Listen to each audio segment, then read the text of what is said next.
So yeah, let's just jump right into it. Rob, good to have you on the channel. Cheers, mate. Yeah, well, thank you for the invite. It's always a pleasure to talk to a fellow traveller. It's great, right? I'd say, just to start off, maybe tell us a little bit about you, yourself, your work, what you do.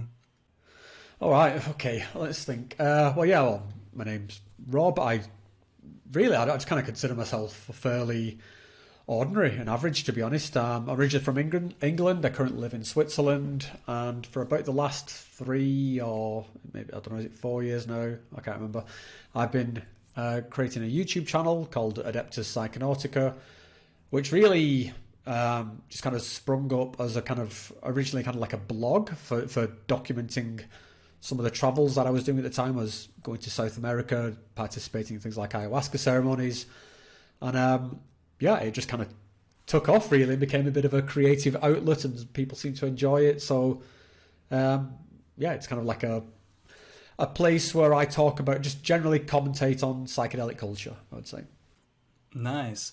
That's what I like about your channel. That's like that you present yourself as this average guy, just documenting his experiences, and there's like nothing greater that you have to sell, or that you want to teach people or whatever. It's just this really authentic concern about whatever's going on. This psychedelic community like kind of stands out. Yeah, well, I think the experiences kind of speak for themselves, and what I'm kind of more interested in is not necessarily telling someone this is what it means, but really kind of like sharing stories and sort of finding, like the talking points within the psychedelic community and offering, my opinion on those. So I think, when I see people who come at it from the angle of trying to have like complete understanding of these things and telling how it is, I mean, that's fine. I think there's a place for that, but that's less interesting to me than really engaging with the wonder of these experiences. And that's what I try and do, particularly with my like trip reports and storytelling. I'm trying to like wow, this happened to me, and it's completely ineffable and I can't put it into words, but I'm going to try anyway. And it's something like this, and I'm hoping that in doing that, people will see it, and it's never going to be even close to accurate, but it will evoke some sort of feeling of like, oh right, yeah, that's kind of like what I went through. I get it, and you get this kind of feeling of like people who are going like, yeah, I get it, and that's really what I'm trying to. I would, if I was going to give myself one kind of label, I'd really, I suppose, prefer to give myself like the label, like, or certainly the part I enjoy most is the storytelling aspect. It's this, looking back at an experience that I've had, working out what it meant to me, not what it means to humanity as a whole, or to, like this is the word of God or something, but just what it meant to me, which might incorporate those things. But it's, and then by sharing that out, hopefully invoking it within other people. Yeah, right. And it's fun as well, right? It's super fun, mate. It's awesome. Fun to try to put it into words, and then it's fun to share it and receive kind of this sense of community and this shared experience with everybody. Yeah, absolutely. And also it's nice. It's a nice documentation, right? For yourself, just. Well, that's it. That's part of the kind of the fun aspect in doing it, because as I start, a lot of these things I write out as I sort of present them. I mean, if you've ever seen some of my videos, some of them are very scripted with all kinds of goofiness and kind of silliness, because they're just trying to capture the feeling of the experience. And what I tend to find is that this might sound quite kind of pretentious, but I surprise myself as I'm writing these things, or as I'm telling these stories. It's not just for the benefit of the audience, it's really for the benefit of me, because this is how I kind of like, what actually did this mean to me? Okay, so let me tell you what happened. Actually, what did happen? And you've got to start interrogating your own experience, and like, okay, yeah, so that's, what could that mean? Like, how can I relate that to my life? How can I, communicate that this was some sort of like extraordinary experience, but it actually has a very very grounded meaning to it, which was, actually this gave me some insight into my life. This tells me something about where I'm going now, or where I've been in the past. So, by like telling these stories, writing about, presenting them, then it's part of my integration. Really, that's what it comes down to. Yeah, I feel the same way, 100%. But still, do you feel like there is like a sense of a greater mission or purpose, or like this calling behind this channel? Is it something that you want to take somewhere, or is it just something on the side? Because you still work another job, you have a family, you have a life. Yeah. And what I found for myself is when I started this journey, it was just like a documentation of my path of realizing and exploring these fields and this whole scene. But also now I feel like it's become part of my purpose, part of my mission, part of this path that I want to really take this kind of somewhere. And I don't know where it's going to take me, but I still feel this sense of purpose and mission. Do you have the same, or is it just like this side project, this fun creative outlet? Well, it's still that, but yeah, I mean, it's particularly in like recent times, and I've started, and particularly in the experience that we've just had together, we were just at Breaking Convention, and where I got to meet people like yourself, and in fact I was quite taken aback by the number of people who just came up to talk to me because they'd seen some of my videos, and it cemented something that I've been pondering for some time now, which is what is the expansion of this kind of this video, online community into, when we talk about like psychedelics expanding out into the globe and the psychedelic community, then how can I take that further than just being a sort of, talking to a camera one way and certainly talking in comments and talking in other chat things. But I've been really trying to put my mind into this, like what is this psychedelic community like? There's got to be some evolution of it beyond Reddit and Facebook and stuff like that. And I've toyed with a few ideas here, and I'm certainly I've become aware of, oh wow, it's what started as a hobby. I do kind of have some kind of platform now. It's the channel. It's certainly not the biggest channel in the world, but it's certainly not small and insignificant. And certainly that my experience at Breaking Convention taught me that. So yeah, I've been like, I was thinking like, how can I do what comes next? What's after, but still incorporating the channel. And what I've had in mind for some time now is looking into having some kind of place, like some sort of physical location, whereby there could be sort of events happening there, and it's kind of being communicated out through the channel, so that if people can participate, via the channel or in one of the online communities, but that there's like a hub where that people can come and meet. Because I think, as we saw at Breaking Convention, it's so valuable to have this face-to-face moments. And the model I've had in mind here really comes from following Alex and Alison Gray. They've got this psychedelic church up in I think it's in New York somewhere, or certainly that area part of the world. And they have, everyone kind of knows Alex Gray. He's got this presence online, but they have this place where they gather and do ceremony together, and it's this like temple of art, and they do art classes, and they're sharing something. And it's not huge.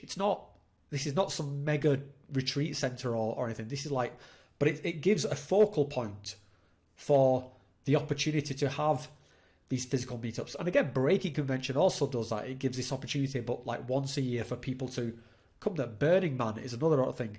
So what I'm kind of thinking of, what is the thing that is in the middle of like a mega event like Breaking Convention or Burning Man, and then the sort of the completely non-physical event like YouTube or Discord or something like that. What's the bit in the middle where it's like so that's what I'm kind of putting my mind to. And yeah, I've no idea if I'll end up doing something like that, but that's kind of where I'm sort of when you talk about, is there a higher purpose to it? I think that's where I'm leaning towards. I've kind of joked. I've joked in like some of my communities, like, yeah, basically, I want to start a cult. So, it's interesting because it's funny. We should talk about it like outside of this podcast more, because this is like my end vision. I've defined it like a couple of years ago. It's not a concrete vision, but it's like it's something in the physical. It's some kind of holistic retreat, some kind of permanent place or village, or because that's where the magic happens, kind of in the flesh. Online is nice and to share and communicate, but what I think and what I feel for myself and what I've experienced is in the flesh, in meeting people, in having experiences together and sharing knowledge. That way, it feels so much more fulfilling, and it feels there's a different quality to it. It creates this kind of magic, and it makes us more it makes this kind of evolution of the psychedelic community more visible, and it's so nice. Let's talk more about breaking convention. I was amazed. Yeah, go on. Well, I was just going to say, I think, because I've quite a bit of experience of visiting retreats and stuff like that, and I think this is why I think of this as like a kind of a next step, because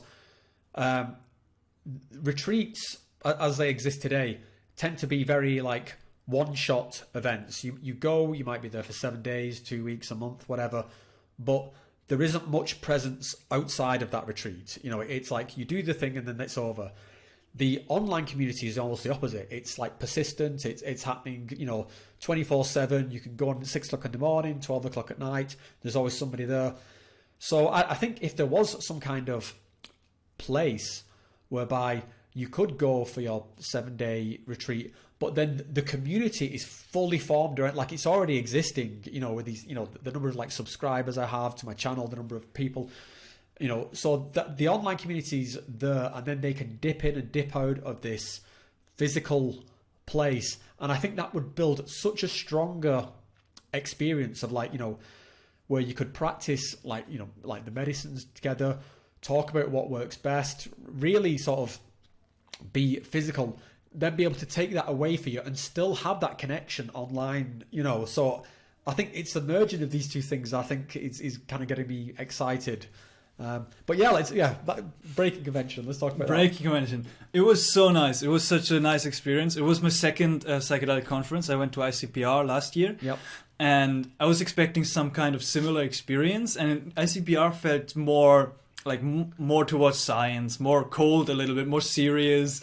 And what has surprised me about breaking convention is it was so colorful, kind of so diverse, and like not just the science was there, but people from all parts of the psychedelic community came together and shared this experience together and exchanged their ideas and their knowledge about this community. Like a melting pot of ideas. I mean, I was like, if you try to like think of all the different things, like mythology, mycology, mysticism, obviously like the science, the stories of just people sharing these stories, the kind of all these different things, and when they talked about it being like a multidisciplinary event, and multidisciplinary is such like a buzzword, but it really nailed it. That is what happened. It was so cool, and a few people described it as like almost like a cross between a conference and a festival, and it certainly had that festival vibe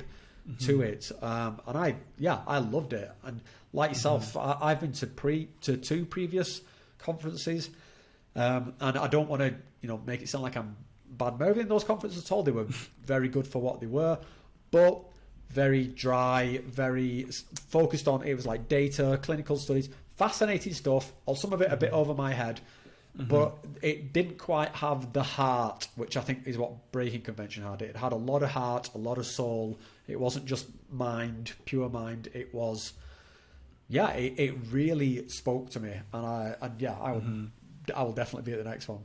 Yeah, for me as well. Like people with playing guitar or flute or smoking and sharing rapé or whatever. It was just really wonderful experience. But also, coming back also to the idea of the physical place and the retreat, it's because the psychedelic community is so diverse, right? There's so many different approaches to the psychedelic experience. And I think, like, first of all, what brought you into the psychedelic? What is kind of your main focus or intention? Because for myself, it's self-realization and self-actualization. So more towards this kind of spiritual experience and kind of getting to a place of more authenticity and more fulfillment in my life and kind of improving my life. But then there's also like the therapeutic side of it, the healing effects of it. There are people, like all kinds of different approaches towards this experience. And I guess some kind of retreat or place or church would have to specialize and niche down a little bit. For example, a place with a meditation retreat and psychedelics and kind of bringing that together instead of a clinical setting and therapeutic approaches with the psychedelic experience would be kind of different vibe of a place, right? Yeah. So let me just ask you, like, what you just described as kind of the self-actualization, the spiritual side, and then the healing side. I don't see a difference there. I think that's the same thing. I think, we are human beings going through a journey. We are going to be wounded. You'll be very lucky to survive the human experience without, you are gonna, you're gonna lose people that you love. You're gonna have your heart broken. You're gonna, things might happen to you, and you've got to be able to fold this into your human. This is part of your sort of actualization. It's the human journey is a spiritual journey. I truly believe that. I do not think there are, you can detach, being a human from being spiritual. So this idea of like, oh, I'm a spiritual person, I'm not a spiritual person, is complete bullshit. I think we all are. I think we're all awesome, whether you realize it or not.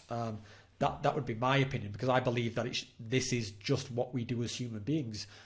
So yeah, I don't necessarily take this viewpoint that there are particularly different angles to this. And there might be different reasons why you first took a psychedelic or why you might want to take a psychedelic at some point in the future.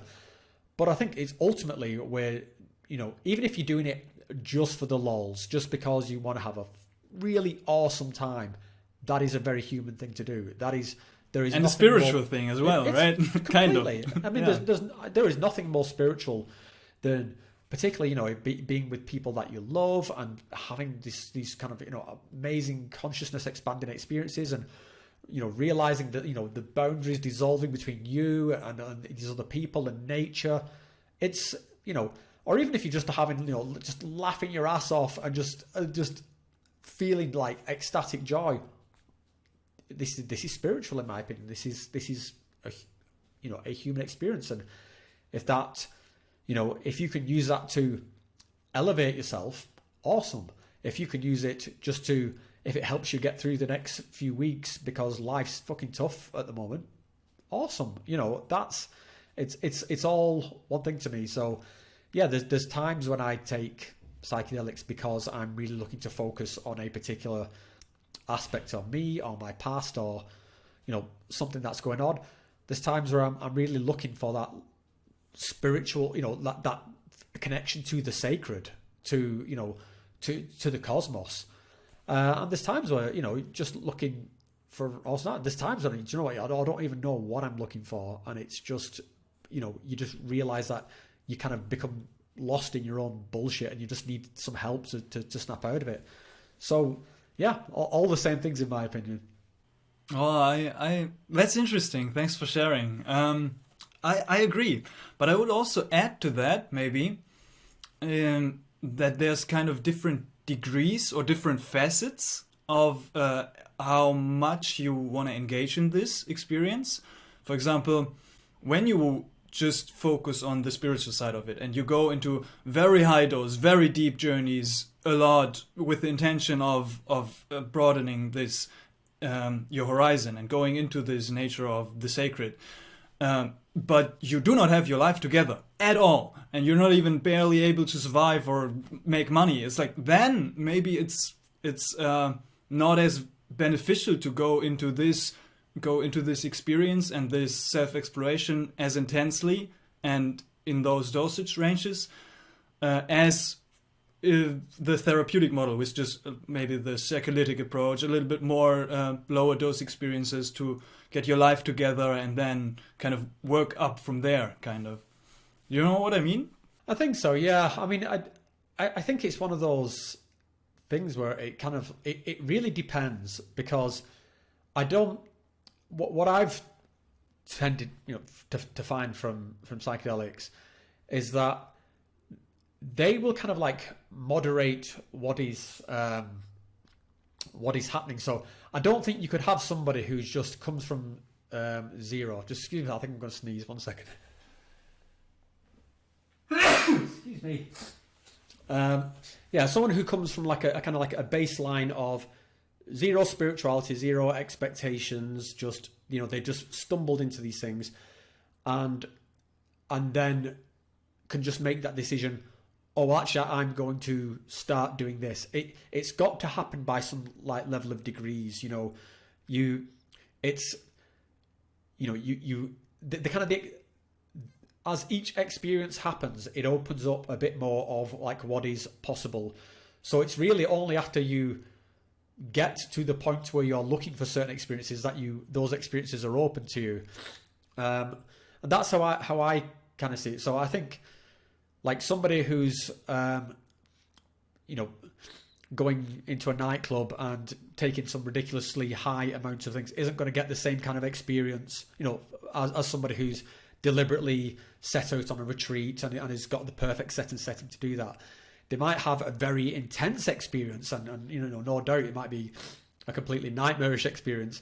But yeah, I don't think like someone just goes from like nothing to spiritual. So yeah, I would say that in itself dictates the way people are approaching it, because as you go further down the kind of like the ladder or the rabbit hole, then people start like focusing more on like, oh, I because of previous experiences, I now understand that there is something more going on here, so that's what I'm going to try and focus on.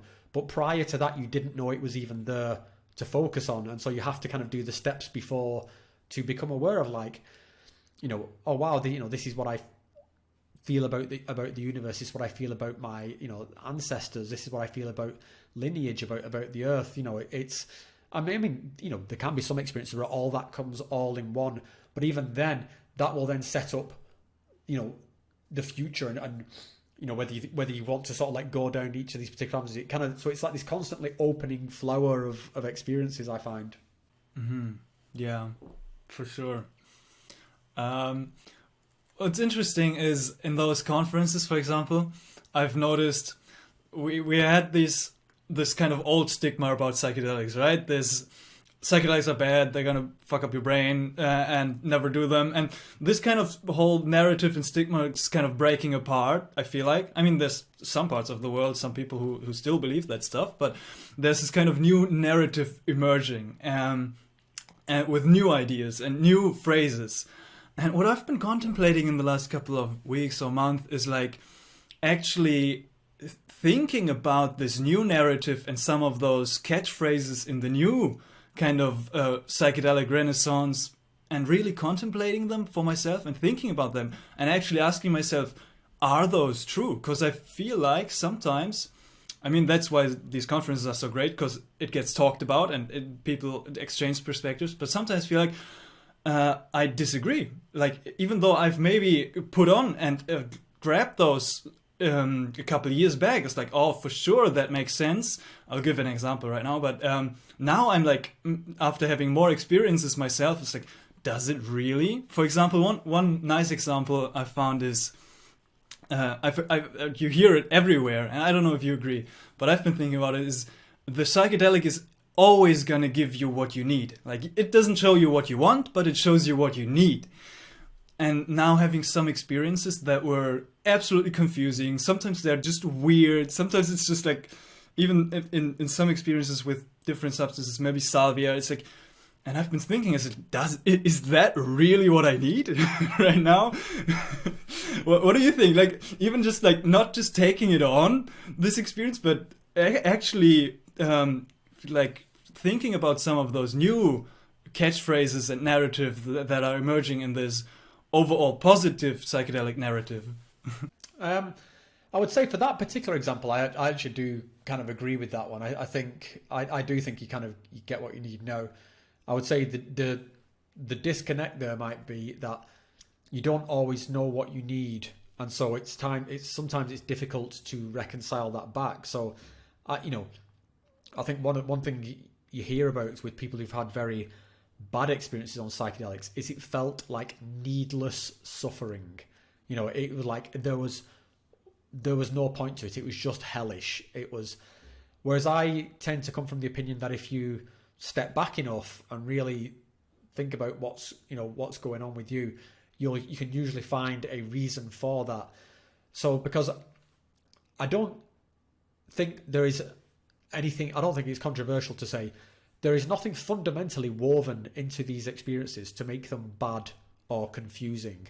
And most of us don't recognize that there is the potential in them for something amazing to happen.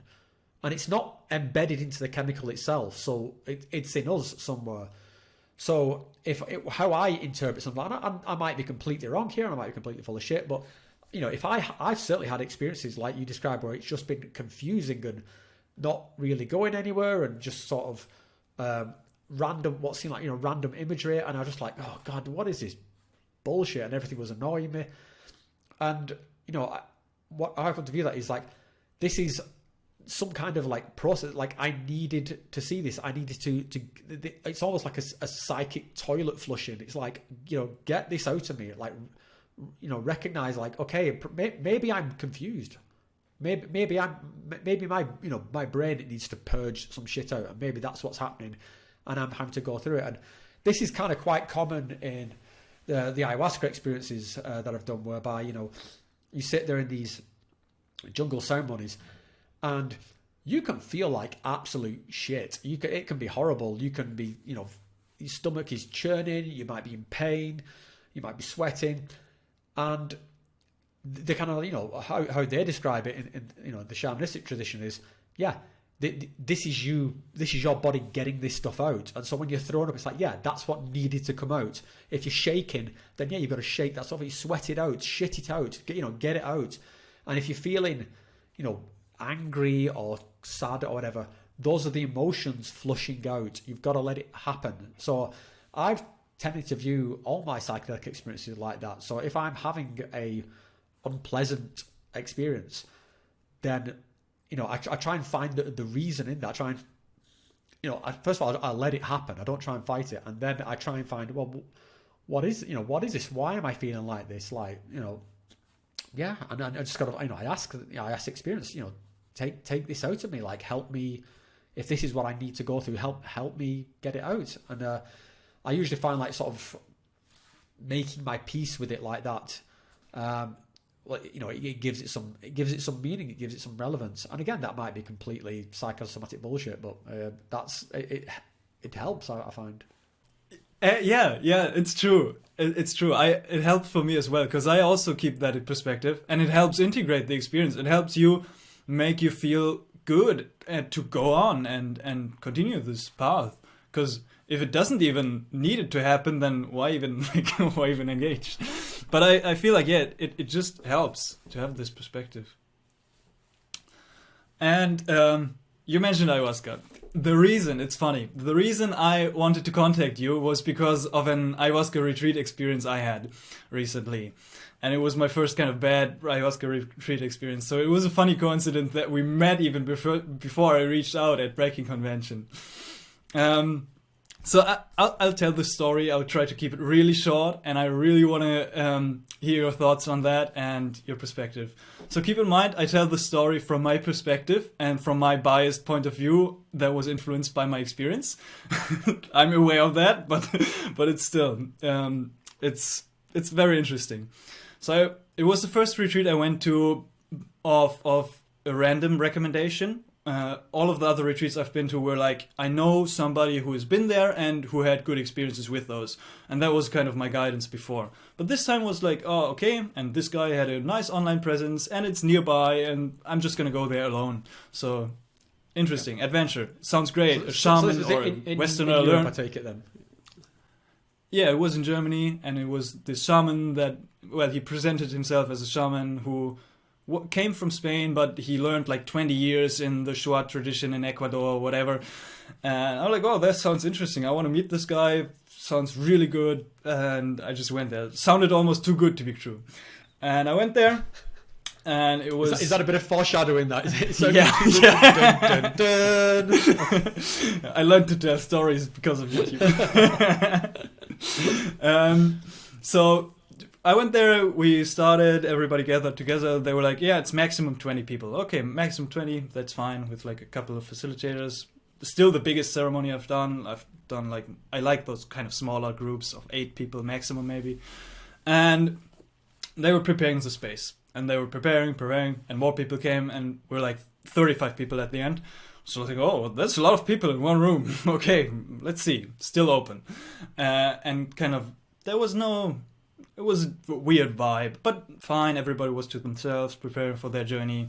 And we started, I came like at 6. They said we're going to start at 8 or 9. We started at like 11, which is really late, so everybody's waiting. Then we did a tobacco ceremony, like sniffing tobacco, but like the liquid they soaked tobacco. They soaked it in water, and then that was nice. But then they said, it's like, after that we're gonna wait an hour more and then we're gonna drink. That's like an hour more. So we drank at like midnight. Then I was like, okay, now I know what they mean. It's like, it's gonna be a long night. And the shaman was not even around. He was gone, and he just joined after everybody was drinking. So the facilitators were like kind of, and they were also kind of explaining some weird stuff of like, I mean, that's a matter of preference of ceremony, I guess, but like, please don't purge inside, go outside for purging. But like for many first timers, maybe it's like, I don't know. I could maybe sometimes in my experience I can get out to purge, but sometimes it's not gonna happen.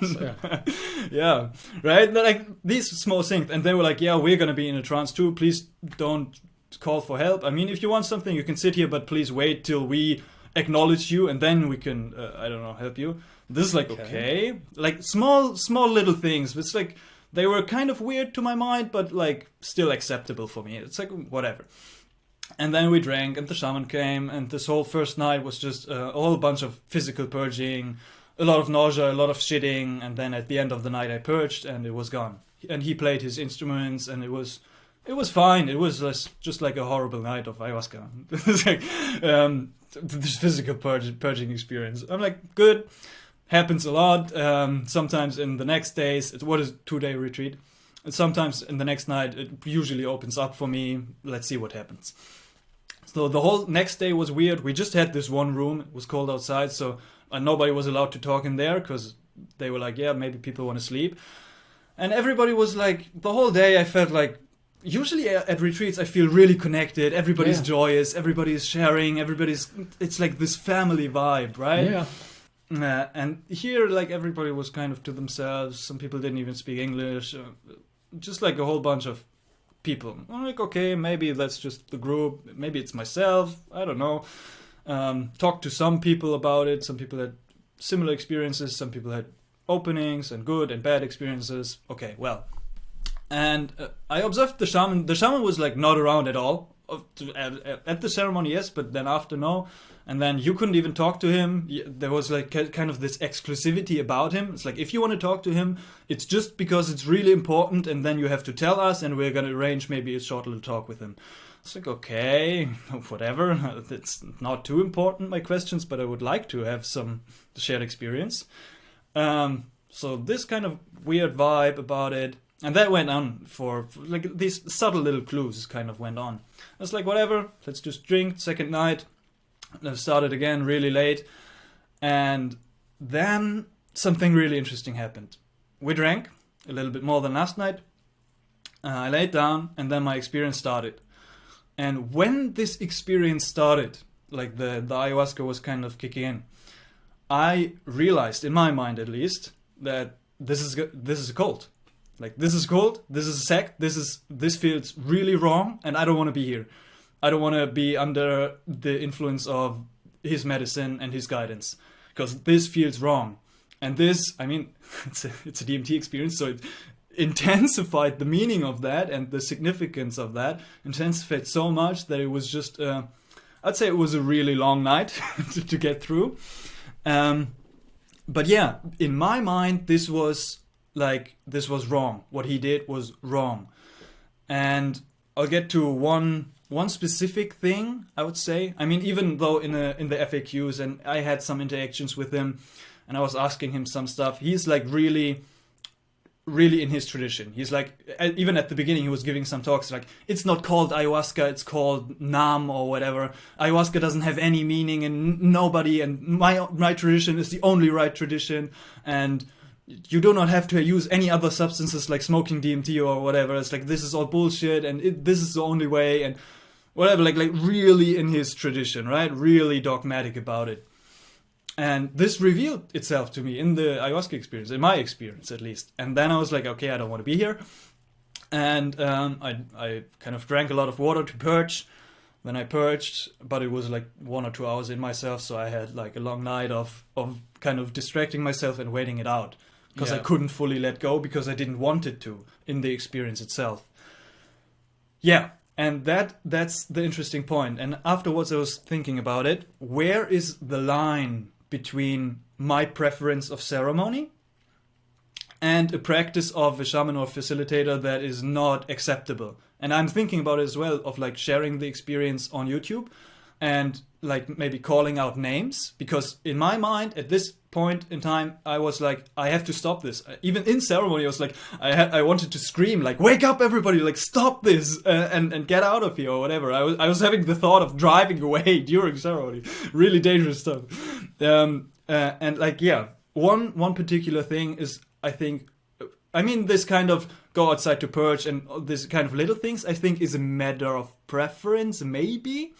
That was acceptable, as I said. But one thing I think where he crossed the line was he was talking during the experience. I don't know if you've experienced this, but during the experience with like 35 participants, he was talking during the experience about his philosophy and his tradition. Even though I agreed with some of it, I think this is a kind of brainwashing and dogma and kind of having so many vulnerable, open-minded people in one room and then pushing your kind of agenda and your philosophy onto them is, I think, not a responsible way to share this experience. And I think this is, from my perspective, it was dangerous and non-responsible and not even okay.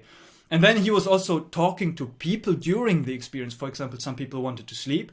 And then he was like, please, everybody, like talking into the room, please, everybody, please, family, wake people up who are snorting beside you. Like, you're on ayahuasca, somebody just wants to sleep right beside you. God. Like, the whole night he was calling out people, or like people purging inside. He's like, come on, you can do better, go outside to purge. It's like, keep the space clean. It's like, I'm like, what is going on? Like, this is not... Yeah, this is not okay, right? And then afterwards, I was talking again to some people. I'm like, how was your experience? And some people found it kind of weird, but everybody seemed to be fine with it. And it also, like, the facilitators were kind of, in my experience of the ayahuasca, they seemed like the zombies. They were like just, I don't know, under the influence, in a trance, not really going through a healing journey, but just like this trance. And it was this whole weird vibe and situation for myself.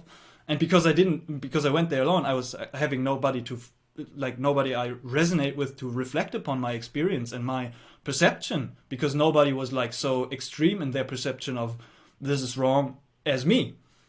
And now I'm like, okay, that's why I wanted to reflect back to you. And I talked to some other people who also said like, okay, yeah, I agree with you. But as I said, that's the bias of my perception of telling the story. Okay, that was long enough. Well, a lot to unpack there. I mean, I'll just comment on a few parts. I mean, where is that line between preference and something dangerous that needs calling out? It's a tricky one, because I on the one hand, I am firmly in the camp of that people have their own sovereignty, and if they want to do this, then that's up to them. But likewise, on the flip side of that is, I am perfectly entitled to give my opinion on something like that. So, I have been to some of these retreats where I've had similar concerns to you. And so I made a video, and I'm saying, this is my experience. Look, I didn't like it. Here's why I didn't like it. Blah, blah, blah, and I spell out as cleanly as I can. It's not like I don't say, because the guy's a dickhead, because the guy's shit. I say, look, this didn't sit well with me, and then people will be able to watch that and think, oh yeah, well actually yeah, that wouldn't sit well with me either. I will avoid that. So yeah, I think that's probably the best way to handle something like that. But in terms of what you were saying around, I mean, firstly, the get up and go out and vomit outside, that would just be a no-go for me. I struggle to move sometimes on ayahuasca. Like when you're in a really deep experience, I've been. You don't even know what a bucket is. Yeah, I don't even know what Homo sapiens is. Never mind a bucket. You're not even sure what a spine is. So yeah, it's the idea that you've got to get up, because sometimes I might have like a good half hour over a bucket. I'm purge for a bit, and then I sort of sit there, and then 5 minutes later, so it's just getting up and walking in the room is just not an option for me. And I would say there's just a potential danger there to it as well. If I've got to stagger around, and this is why I like these smaller retreats where people can come and assist you and help you out, but if somebody wants that, we're going to start. I say that's their choice, but it's certainly something I wouldn't like. If somebody said to me, can you recommend a retreat? I would not recommend to like a beginner somebody to go to a retreat like that. That sounds terrible. And the thing about the talking, again, this is something why I think I really resonate with these traditional South American retreats, because that language barrier and the sort of like the nature of the songs that they sing, which are very like, unless you understand the traditional language, which a lot of people don't. You're not really listening to words. You're just picking up the meaning and the sound of it. But yeah, one thing I think we can all acknowledge about psychedelics is that they do make you very suggestible. So if somebody is drilling stuff into your head while you're in that state, that to me is that would be. I would have walked out of that room. And if I did, I was trying to spend as much time as I did outside of that room. And if I couldn't stand it. I couldn't stand it. and if I was resting, and if I fell asleep somehow, when somebody came and bang, wake away, like, no, absolutely not. That just goes against everything I would say about psychedelics. I mean, typically I don't fall asleep during psychedelics, but if you do, then that's the experience you're having. You don't get to just go and bang on people, like wake them up and shout at them and stuff. That's how people get like fucked up. So yeah, I would say there's a lot of red flags there. So I mean, I would say make a video about your experience. I will for sure. Yeah, it's interesting because I spoke to the facilitators and they were like, I fell in love with him the first ceremony I did it with him. And also, like, I was not aware that this kind of stuff even exists. I was like, maybe there's some different kinds of ceremony, and I went to different kinds of ceremony. But this was like, I was like, oh wow, okay, this also exists out there. Some people offer that kind of experience. One of the things there, which I've seen with a lot of sort of like facilitators who latch onto certain personalities, particularly when it's associated with like these very powerful medicine experiences, is that I've seen people not be able to pass out the medicine experience they're having from the place or the person that they're having it with. So you could have a really powerful, life-changing medicine experience in the company of a complete dickhead at a place which is just completely shitty. And all those three things blend together and you think, wow, this guy gave me that. He's special. This place, it happened here. This place is special. Wow, thank you. And it's all connected. Whereas I would say, but this is certainly what I try and do, when I review retreat centers, separate these things out. You could be with, the best people and place in the world and have a shitty experience. And that doesn't mean it's a shitty place or people. And likewise, you can be with shitty people in a shitty place, which has ripped you off and is, trying to do some shitty psychological stuff to you and have a fucking amazing experience. You've got to be able to separate those things out so you can look at them objectively. Because, I've certainly seen people where I thought, like you say, a very culty vibe, like, oh wow, you are in thrall to this person, like they are owning you here. Whereas if they just went and broadened their horizons and went somewhere different, they might realize, oh wow, it doesn't have to be like that. Actually, that's just what happened here. But elsewhere, there's better shamans, better facilitators, better experiences. Mm-hmm. Yeah, it had definitely this cult vibe to it. Some like points of a cult, but not like a full-on cult. That's what was so difficult about it, because they were not persuading cultish, yeah, kind of, but they were not persuading people to come again and like follow him and whatever. But like some of this cultish vibe was to it. But then, like, do you have any advice? I know you did some videos about it, but maybe really short, of somebody who's seeking out an experience or retreat and how to choose. Because this guy, he had, as I said in the beginning, he had such a good online presence. It was too good to be true. He presented himself really well. His marketing is really good, and it's just mind blowing, like amazing. You'll have to send me some links as I did. Yeah, send me some yeah, I will. I'll share it. The advice that I would give there, which also kind of ties into one of your red flags, is when I first started sort of making the decisions to go on these retreats, the first one I actually ever went on, that was my equivalent of your experience. It was shit. It was like there was like 50 of us crammed into a room. It was a complete cash grab. The people there didn't know what they were doing. It was a complete shit show. But I kind of recognized that, and I thought, okay, let's try this again somewhere else. And that's where I really started, like if I was going somewhere, rather than just going to the place which I saw advertised on Facebook, I would get in touch with someone. So when I did my first trip to South America, which is, although I drank ayahuasca before that in Europe, that's where I really discovered ayahuasca. It didn't really gel for me until I went to South America. And before I went, there were places I'd seen online, and there was, I'd had, recommendations and stuff like that. And so I thought, well, okay, how do I know if this is me? Because I know I've got a very low threshold for bullshit. And so I didn't want to end up somewhere where I felt uncomfortable.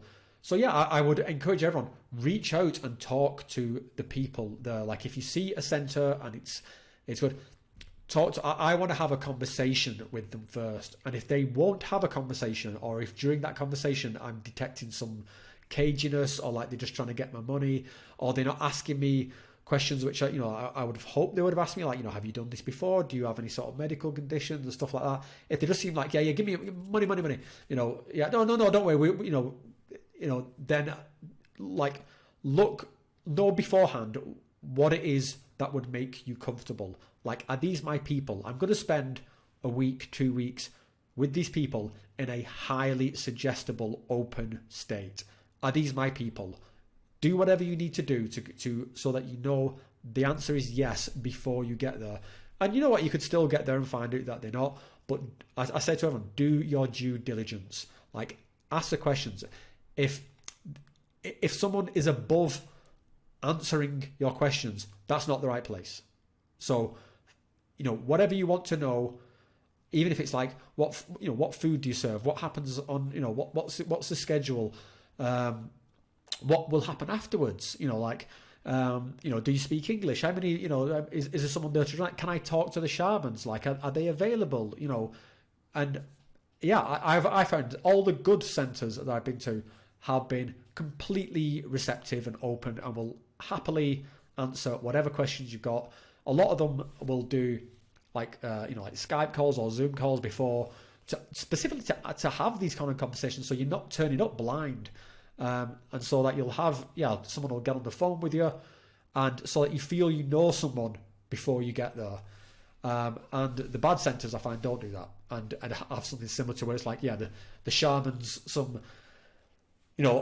off on his own, you don't get to talk to him, or you get like, you get this 2 minute sort of like handshake if you're lucky, and then it's like, sit down and shut the fuck up, just get in line and present, just throw awe at the shaman or whatever. It's like, oh Christ, this is the cult. I'm in it.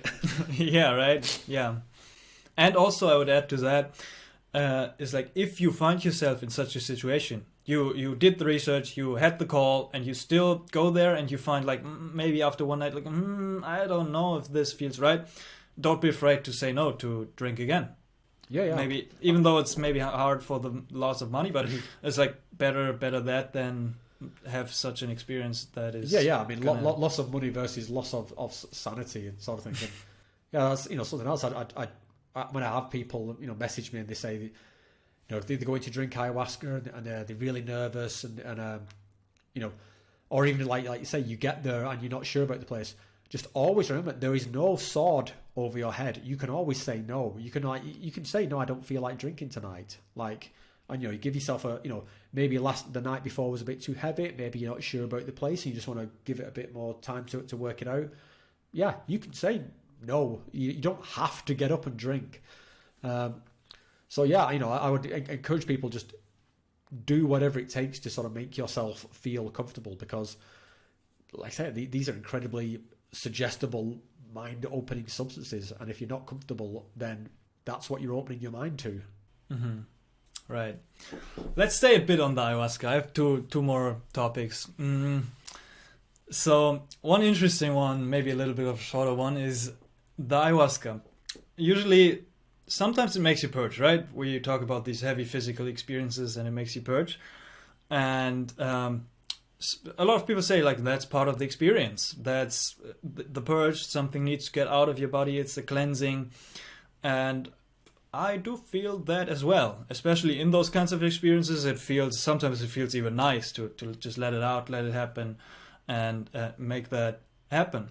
But then also at the conference, for example, Jonathan Alt was talking about it, and I've read about it in some books. Some people are like, purging is just not for me. And they like, you can have this experience of smoking changa and having taken an MAOI before, and you have a similar kind of experience, a long experience, a very intense DMT experience, but maybe without the purging. What would you say to that? Because also this guy in the book, it was James Brown, I guess. Yeah, I guess. He also said, like, because the DMT intensifies meaning in those experiences, and that's we perceive the purging as meaningful because of the psychedelic experience itself. But is it really necessary or not? I mean, probably you can't give a definitive answer, and I can't either, but it's like an interesting thought experiment, I guess, to just think about it. Like, is it necessary to purge? But also, like, two things maybe to add to that. A lot of shamans and people say that after they've drank a lot of ayahuasca, they don't purge anymore. So they just keep it in, and it's not part of the experience anymore, even with ayahuasca. And also the other side, people who do ayahuasca, who smoke changa, who go into very intense DMT ceremonies with MAOI and smoking, they purge. Can also happen, right? So, interesting. Some thoughts on that? Yeah, so, I mean, the first part around having the experience with purging and having the experience without purging. Well, I would make the case that is actually not the same experience. If there is, that would to me would suggest some sort of huge disconnect between the bodily feeling and the experience itself. So no, it's not the same. You could say, I was tripping balls here and I was tripping balls there, but that doesn't mean those two things are the same. The body experience is part of it. Now, absolutely, you could say, is that desirable or what? And yeah, I get for some people they don't want to have that, and for that particular reason, I would certainly say to people, you would have to be absolutely mad to take ayahuasca recreationally or in some sort of situation where you don't want to purge.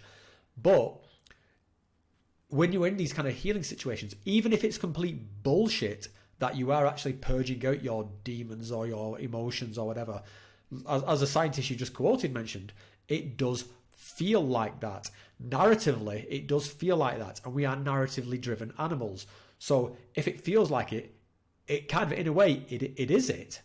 So I'm kind of the belief that when you do purge those things out, you, again, even if it's just a psychological trick, I don't give a fuck. You can attribute meaning to that event, and it does give, it writes it as meaning. But again, like, we're highly suggestible. I attribute meaning to the vomit coming out of my mouth. That gets written into my mind, and I feel like I purged out my sadness. Win. Like, and whether it's literally happened or not. It feels like it does. It certainly feels helpful. So yeah, I would go for it. So yeah, let's try and remember. There was something else that you said that I thought was a good point. There was, let's see, the smoking of it. Yeah, I would. Again, I just see these as kind of like different experiences. So yeah, for sure. I mean, if I'm looking for just like a pure consciousness expanding experience, and that's where I would look at something like smoke DMT and maybe an MAOI, and that I don't purge on. I purge on ayahuasca, I would say like 90% of the time. And similar to what you're saying about the shamans, it does seem to be, certainly in the first few ceremonies, more intense, and it tails off the further into the retreat I go. That's not consistent. I might have ones where I'm really thrown up on the last day. It just varies. But yeah, like I said, I wouldn't ever say to someone, if to have a psychedelic experience, you need to have a purging experience. But I would say that there is a value in that purging experience, it's not separate from the psychedelic. It's not an inconvenience. Like if I go drinking ayahuasca, I'm not just there to trip balls and like, purging some side effect that I don't want. It's part of it. It's part of the whole thing. Just like getting bitten by mosquitoes and, sitting on a wooden floor. It's all, this is what you signed up for. Like you've got to, the whole thing is the experience. And yeah, I don't see as anything really as like an unwanted side effect. And granted, it doesn't mean I like really, really want to throw up. Although granted, sometimes, like you say, sometimes when I've had purging experiences where it felt like I was being like hyperdimensionally flushed out by the Super Mario Brothers. It was like I felt so clean, so light afterwards. I was seeing some like cosmic sewer system, which was my insides just being flushed out. It was amazing. And yeah, there was buckets of stuff coming out of my mouth, and it was a difficult experience, but it was beautiful. I kind of remembered one of the thoughts I had there, this thing of separating out the unpleasantness from the experience, and like, is it really the same? So if I do a bit of long distance running. If I could just like put my eyeballs into a drone and fly a drone for 21 kilometers, and then put it back into my body, have I just done a half marathon? Like, have I, has that got the same significance to me as if I drag my aching legs over the finish line? So, I mean, you could say, yeah, it was my eyes, it was my brain. I fully experienced the route. But I would say no. I would say you've lost something in taking the physical element out of it. Likewise, if like a woman was giving birth and she just, they just like, I don't know, did something to knock her unconscious, and then like, you wake up and it's like, done, there you go.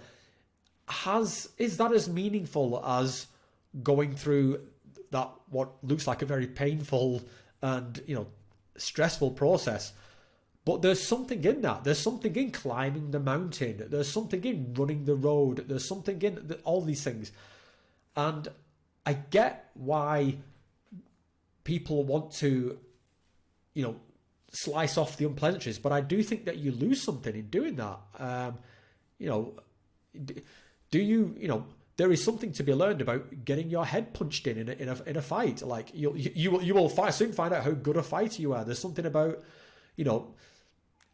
singing on playing guitar on stage as opposed to playing Guitar Hero or whatever. There's just, I don't know, there's something that bothers me about this kind of like very modern need to just neuter everything. And I think there are experiences which allow you to do that. Like if you don't like the purging, LSD. You know, there's like magic mushrooms, not quite, you know, sometimes a bit of a body load, but, you know, DMT. There's stuff to it, but this need to, like, let's make everything super, like, no, sometimes the griminess, sometimes the visceral, sometimes that's the point, you know, and so that's why I get a bit, I would say almost like defensive about ayahuasca in that regards. Like, no, don't sanitize it. It's fine as it is. There's other things if you just want to get incredibly high. That's fine. It's an interesting point. Thanks for sharing, because a couple of things on that. One thing is if it's part of the experience, embrace it. Of course, can happen on mushrooms, can even happen on LSD, can happen everywhere. You can purge, and if it happens, you gotta embrace it. Maybe more common on ayahuasca than on the other things, but I don't know if you've read LSD and the Mind of the Universe from Mr. Beige. He talked about high dose LSD sessions. He was almost purging every time on 700 mics. It's part of the experience, right? So that's one part. Embrace it. Second part, I agree. I think that's one of the most valuable things about the psychedelic experience is going through the unpleasantness, is embracing the suffering, is really working through that. I think this is where a lot of the healing happens for me, because then I go out into the world, I face shit, and I'm like, this shit is peanuts in comparison to what I just experienced on ayahuasca. It's like you have this reference point. If I went through that, I can go through everything. Well, that comes back to you get what you need, because now you know. Yeah. Now you know what you can take. Yeah, right? But also, the other part, which was kind of the point that I'm still contemplating, is for example, I've had this really intense ayahuasca experience, letting go into death, and by being so far out of my body, and this purging effect brought me more back into my body in the experience, and I just wanted to fully let go of my body and go on into death and into nothingness or whatever. But then it's like, oh, now I'm going to shit myself in the bed, or I'm going to purge the bed, and it's like this kind of whoosh brings me back into the body and navigating the body while having this kind of far out of body experience. This is like difficult like to navigate. And then a point to that is I met this is kind of again to the different approaches of the experience and the community and the shamans with this maybe a little bit more of the Western approach. I met a really nice facilitator, and he was having more of a Western approach to the ayahuasca experience, and he said, really scientifically, he explained, like, I put this and this and this plant in this amount in the brew, and just a little bit of MAOI, just enough to get the DMT going, and a lot of DMT, and then you have this visionary experience with a very low body load. And I'm like, and it was my first experience where I didn't purge, and I'm like, this is amazing. this is absolutely beautiful. So alchemy. Just like a continuous, yeah, it's alchemy, and I'm like continuously still contemplating, like, what do I prefer? Do I prefer the black ayahuasca that had made me shit and vomit without visionary experiences for 1 or 2 weeks? Or maybe do I prefer the MAOI, low MAOI kind of brew with more visionary experience? I think there's value in both, for sure. Yeah, the shamans know what they're doing, but this Western guy also knows what he's doing. It's like, yeah. Well, that's an interesting part. I had a similar kind of experience back in January where I went to a retreat, and it wasn't it was an ayahuasca retreat, but it wasn't a traditional ayahuasca retreat. And because of my experiences that, like we talked about earlier, I've been very wary of like new agey, neo shamanism-y kind of things. And when I got to this retreat, I didn't know this up front because I was like a friend had invited me. I was like, yeah, okay, I'll go along.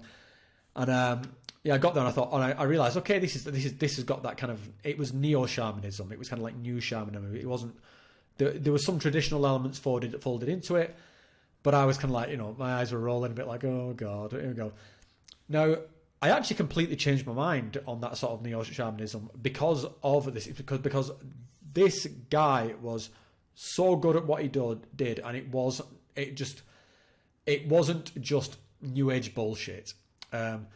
It was a very modern take on as kind of a ceremonial setting, and what I kind of learned from that, which, like I say, kind of snapped me into my list, like, oh yeah, neo-shamanism is bullshit, is that there is something to be had in these traditional ceremonies where you're experiencing a different culture, and these different languages, different rhythms, are just a different feel to life and ceremony.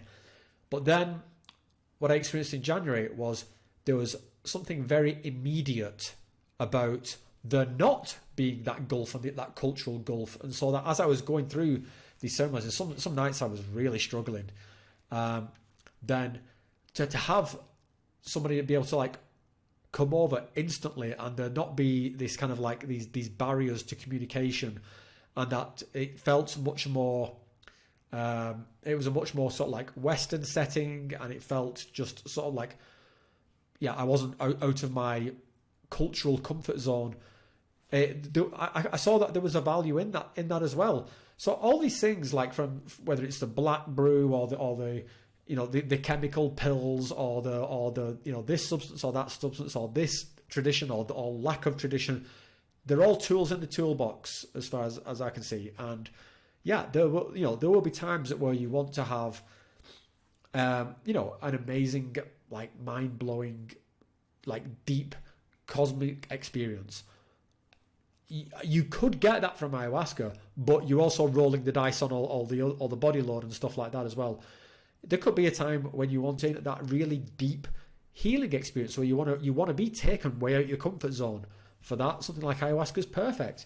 There's all sorts of stuff in the middle. There's completely different experiences, like going into the mountains and doing San Pedro or whatever. There's so many different experiences within these substances that I don't think, it drives me a bit nuts for people to get like completely entrenched in one at the expense of all the others. Now, that's not to say that people can't have their favourites or whatever. I certainly do, but I think we should recognise that some of these things are not going to gel with certain people.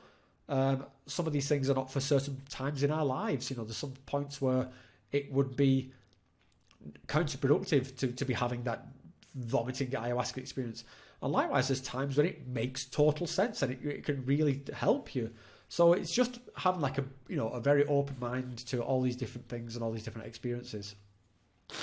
Yeah, and yeah, it's a good point. Be aware, because I was not aware when I first got into it that there are kind of different types of ayahuasca. There's different types of plants. This guy, you got to be careful with this kind of new shamanism and Western approach, I guess, because I want to get into that maybe a little bit more.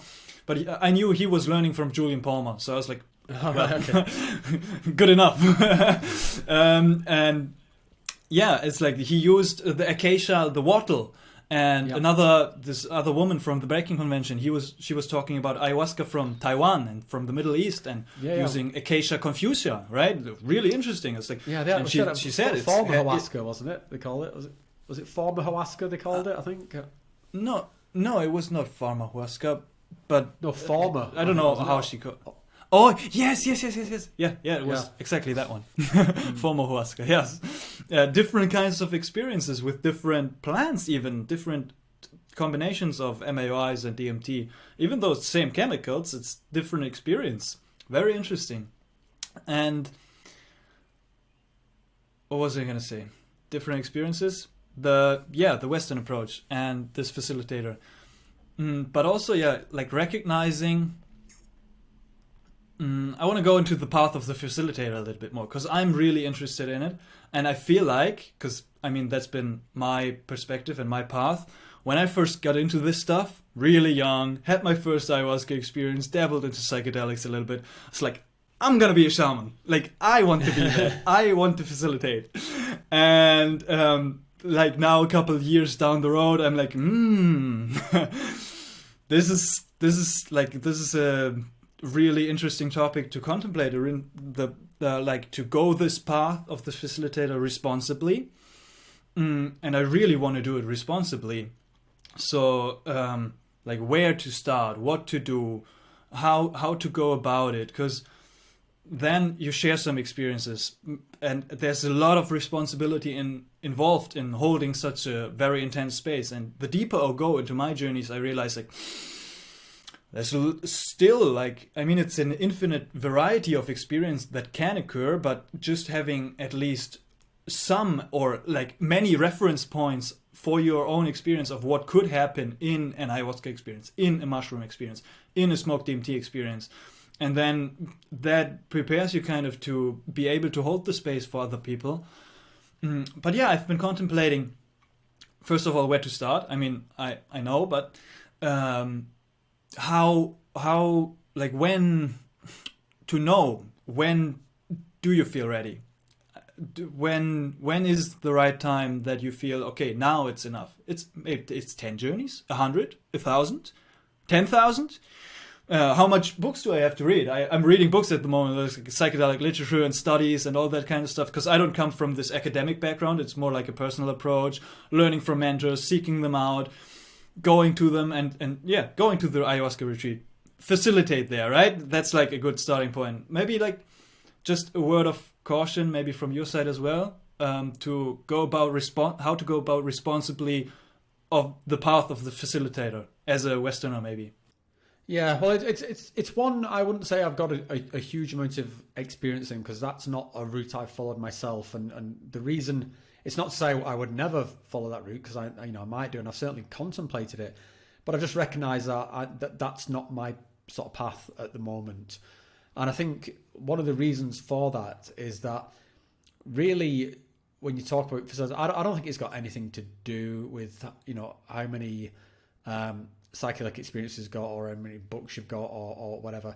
It's about your ability to relate to people, and because that is what is happening. You are going to be responsible for people who are going through extraordinary experiences through which they may have very little understanding at the time of what is happening either in the material world or in their heads.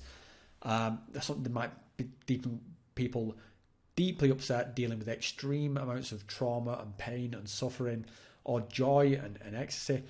Also, people having psychotic breaks, and I've certainly been at retreats where things have gotten pretty scary. And, I've seen people threatening to, this is while in ceremony, people going absolutely berserk. But I've seen people have to get restrained. I've seen people threatening to sexually attack people. I've seen some really ugly stuff, and it's really that I would say what makes a facilitator, just from some dude who wants to hand out psychedelics, is their ability to be able to deal with that with kindness and compassion, and just completely put the needs of others before themselves and act in service to them, even in some extreme situations. You've also got to factor in there might be medical emergencies within these things, or at least people who think that they need medical intervention. It's the responsibility is immense, and I would say if you are not, if any of the things that I've mentioned, like somebody comes to attack you while they're under the influence of the substance, how are you going to handle that?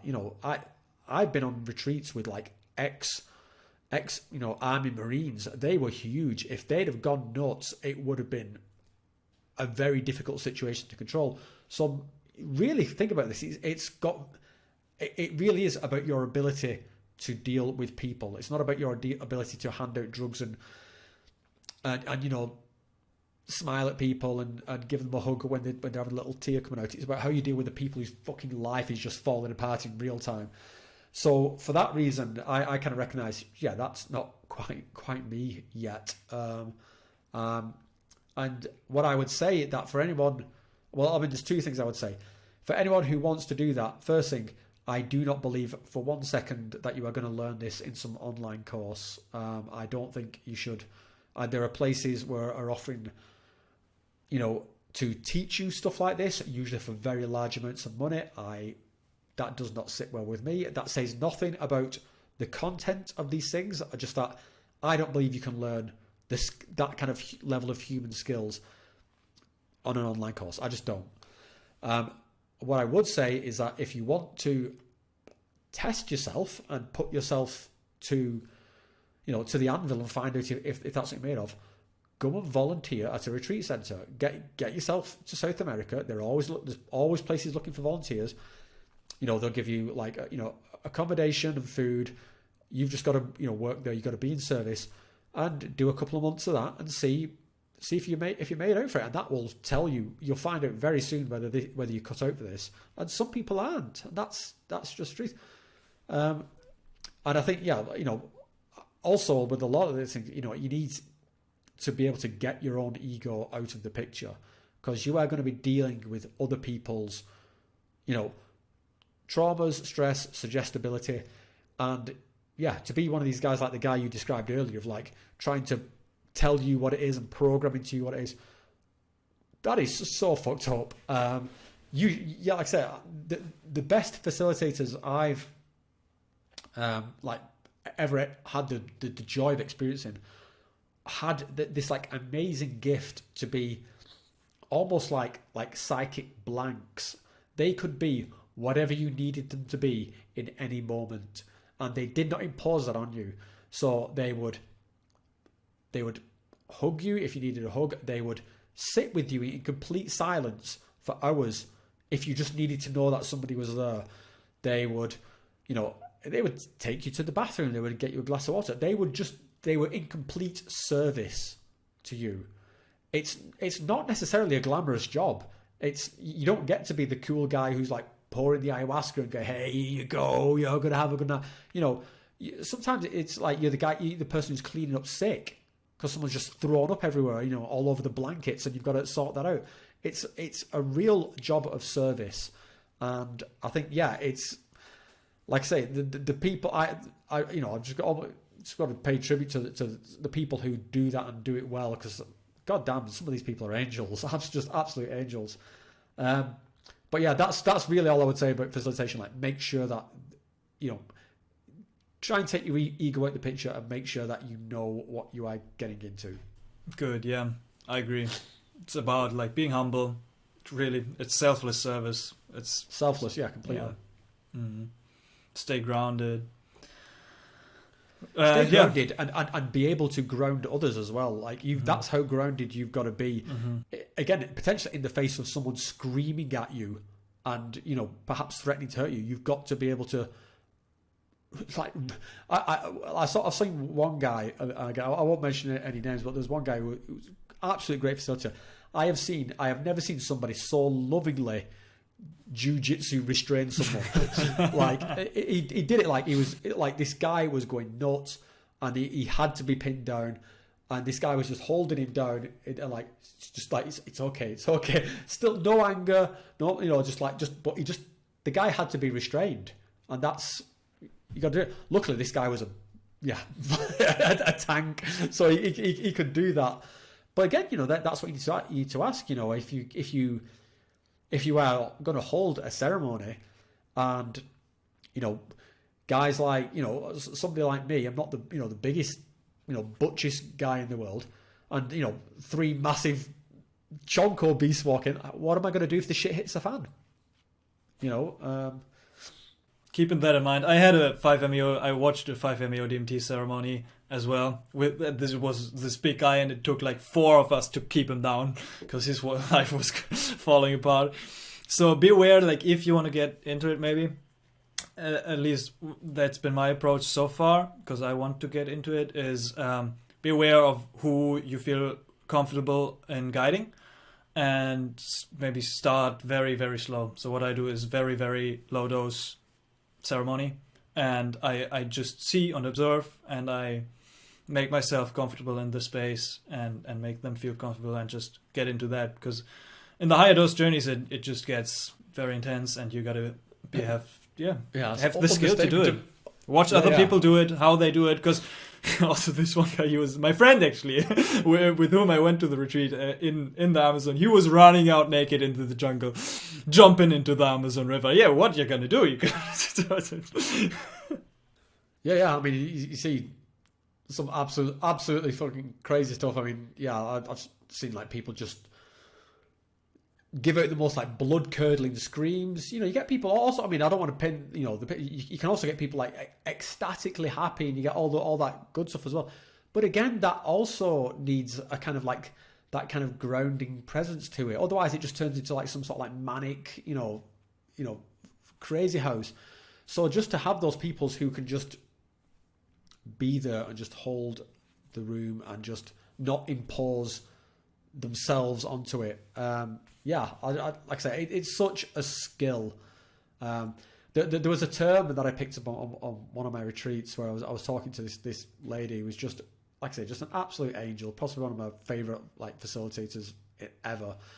And the term she used to describe herself, which was so appropriate, was as a spiritual nurse. Like, it's like you're in a hospital and you need a nurse. They're just there. They're the physical nurse, but the spiritual nurse, like this ability to be whatever you need them to be.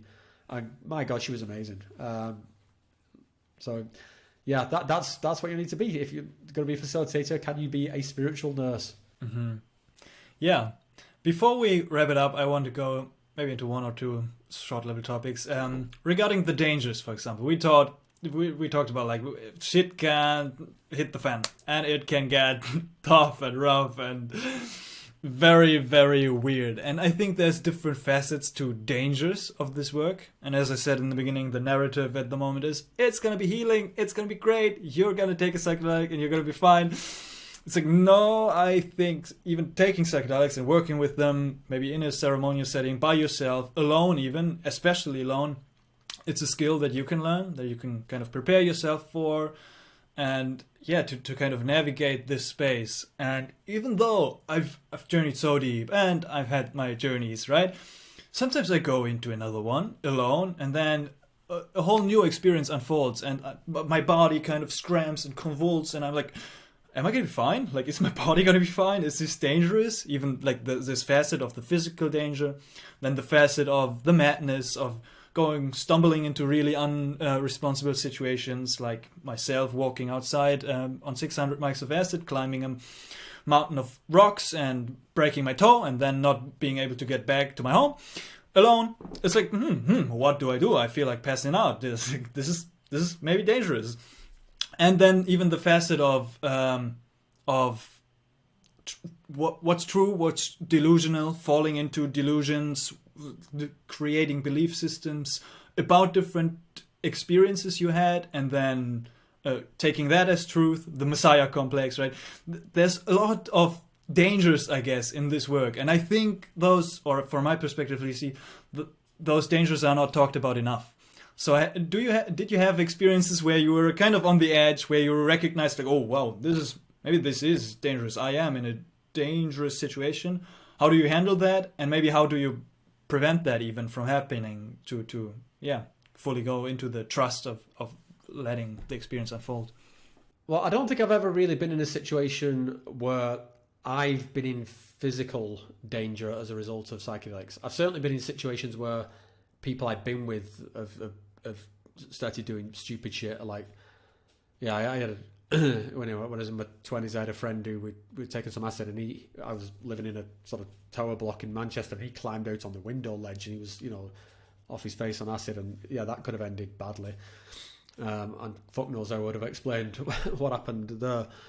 But yeah, I've certainly, I think the thing that interests me more is the psychological danger there, either from inflicting sort of trauma upon yourself, or from, like I said, starting to follow kind of dangerous or delusional ideologies that are just going to lead you down. I would say not bring any benefit to your experience and actually to your human experience, and actually bring negative stuff, because people then start. You might start acting, aggressively or delusionally to, upsetting people around you, or just cutting yourself off. A lot of these kind of like delusional ideologies tend to be very isolationist in nature, or that you identify particularly just with a certain online group, and everyone else, and this is not just related to psychedelics. You see this in like sort of phenomenon like, QAnon, or, a lot of, the kind of conspiracy stuff. But again, like I said many times through this, the thing with psychedelics is they make you incredibly suggestible. So you can quite easily get sort of, invite in that kind of conspiracy bullshit. And especially it gets tricky when it's it comes in under the guise of like these very, joyous transcendent experiences. So yeah, certainly that's why I think you get a lot of what I would just call like just rampaging bullshit in like in the psychedelic community. And that's why I think it's important to have conversations about this stuff, and that's why I try and challenge some of these perspectives and say, well, here's what I think about this, and here's why I think that that guy's full of shit, and here's why I think and not just that, but here's actually why, and here's the breakdown of it. And so I think, and this is where I think a lot of people struggle a little bit with the psychedelic experience, because what I would say is try and approach them rationally. And it's like, whoa, rationally, you can't deal with these things rationally, and what I think there is just a misunderstanding of the word rational. I think people tend to, if I say think about it rationally, they say to me like, oh, well, think about it from a materialistic point of view, in that you just dismiss it. Like, no, rational just means to approach things with a reasoned understanding.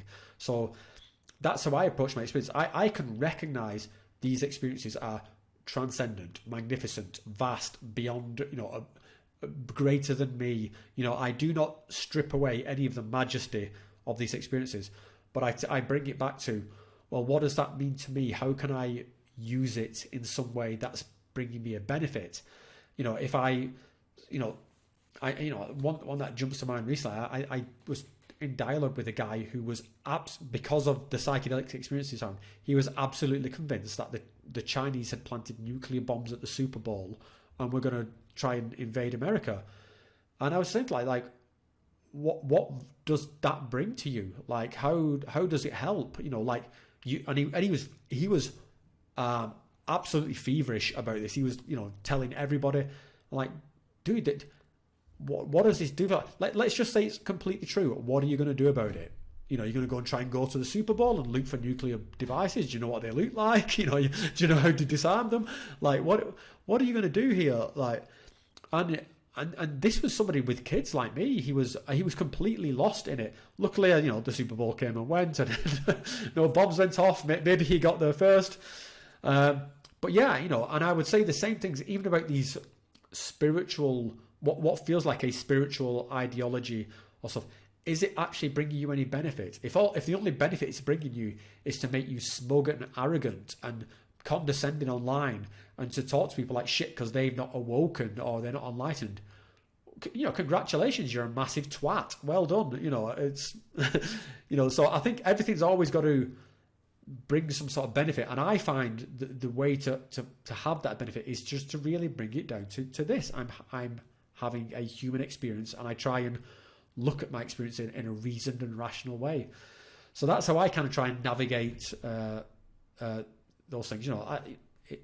That doesn't mean I don't have those experiences where I'm talking to God, or just something absolutely bizarre has happened to me and I'm left like, whoa, what do I do with this? And the answer to what I do with it is I sit with it, and I try and understand what it means to me. I don't just like react to it. If you react to something, I'm like, okay, well, I saw this last night, I'm going to go and tell everyone that it's true.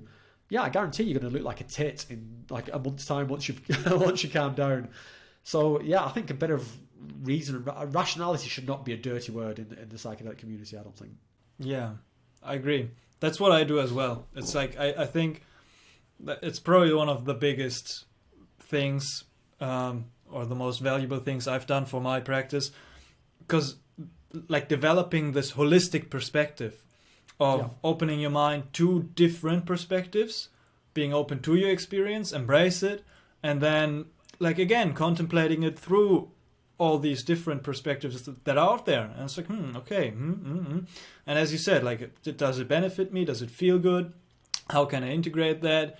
Yeah, definitely. And I think this is what I try to bring out in my channel and with my kind of work, is bringing this holistic perspective of like, hey, these shamans see it that way, and this Western guy sees it that way, and I don't know, Hinduism sees it that way, and we can. Well, I mean, further to that, if you sort of like, for most people in the psychedelic community, if you look out and identify the people who you kind of respect in that, I think your Terence McKenna's, Your sort of your Ram Dass, your Alan Watts, whatever sort of person, you'll tend to find that they have this very holistic, multidisciplinary approach. These are not people who tend to be completely locked into one way of thinking. They are really open-minded and can see the benefits in all these different approaches. And conversely, what you'll tend to find is that the people who have got all the red flags around them, although they will tend to be expressing how open-minded they are, they will be displaying the exact opposite. They will be extremely closed-minded. Their way is the only way. They will be completely closed off to shamanism, ecstatic dance, all these different kind of, maybe there's something in Hinduism, there's maybe something in Buddhism, maybe there's something about just doing it in your bedroom with some nice music on. There's something about all these, things. And so, yeah, just recognize there's something there. I don't think we're ever going to end up at like one answer wins. Yeah, right. We're too varied. We're too different. The experience is too different. The world is constantly turning. Society is evolving. There's not going to be this way equals win. It's take what you want and find your own sort of journey with it. Exactly. Yeah. I found like it was a journey for me as well. It's like reclaim your own authority, kind of recognizing truth for yourself and tapping into your own authenticity and your own truth. And then don't be afraid to express it. And don't be afraid to admit that you're wrong and maybe adjust it a little bit over the journey. Yeah. Nice. That was beautiful. Do you have any ending words towards anybody? Something that you want to communicate? I would say not. I don't know.